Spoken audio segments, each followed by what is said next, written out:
জয়গুরু বন্ধুরা, দাস কিচেনের একটি নতুন ব্লগে সবাইকে স্বাগত। আজ আমরা রান্না করব বাটা মাছের সর্ষে ঝাল। ভিডিওটি প্রথম থেকে শেষ পর্যন্ত দেখার অনুরোধ রইল। আমরা বাটা মাছের সর্ষে ঝাল করার জন্য আগে থেকেই তেল দিয়ে দিয়েছি কড়াইয়ে, আর এখন ফোড়নের জন্য দিয়ে দিয়েছি দুটো কাঁচা লঙ্কা আর একটু কালো জিরে। তো ফোড়নটা আমার এসে গেছে।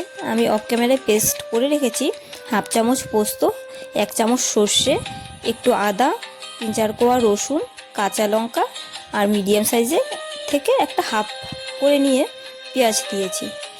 তো পেস্টটা আমি দিয়ে দিয়েছি, নেড়ে চেড়ে একটু নুন আর হলুদটা পরিমাণ মতো দিয়ে দিচ্ছি।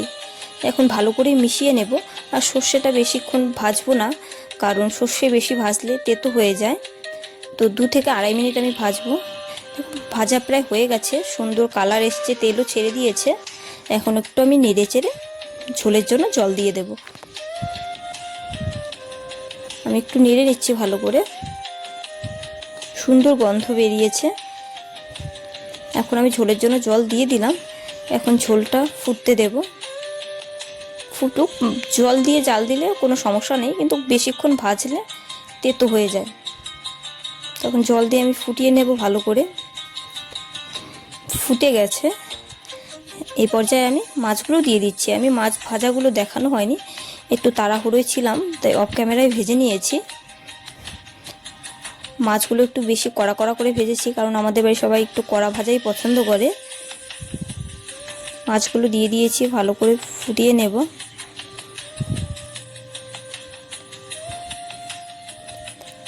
কেমন লাগছে দেখো, কালারটা কি সুন্দর এসছে। আর এদিকে আমি 3টে কাঁচা লঙ্কা ছিঁড়ে রেখেছিলাম, দিয়ে দিলাম। কাঁচা লঙ্কার ফ্লেভারটা সর্ষে বাটার মধ্যে দারুণ হয়ে গেছে। আর এখন আমি একটু ওপর থেকে কাঁচা সর্ষের তেল ছিটিয়ে দিচ্ছি। আমার সর্ষে দিয়ে বাটা মাছের ঝাল রেডি। কেমন হয়েছে বলো। ভালো লাগলে লাইক, কমেন্ট, শেয়ার করে পাশে থেকো। আর হ্যাঁ, সাবস্ক্রাইব করা না থাকলে অবশ্যই সাবস্ক্রাইব করে দিও। আজ এই পর্যন্তই, দেখা হচ্ছে একটি নতুন ভ্লগে। টাটা, জয় গুরু। সবাই ভালো থাকবেন, সুস্থ থাকবেন।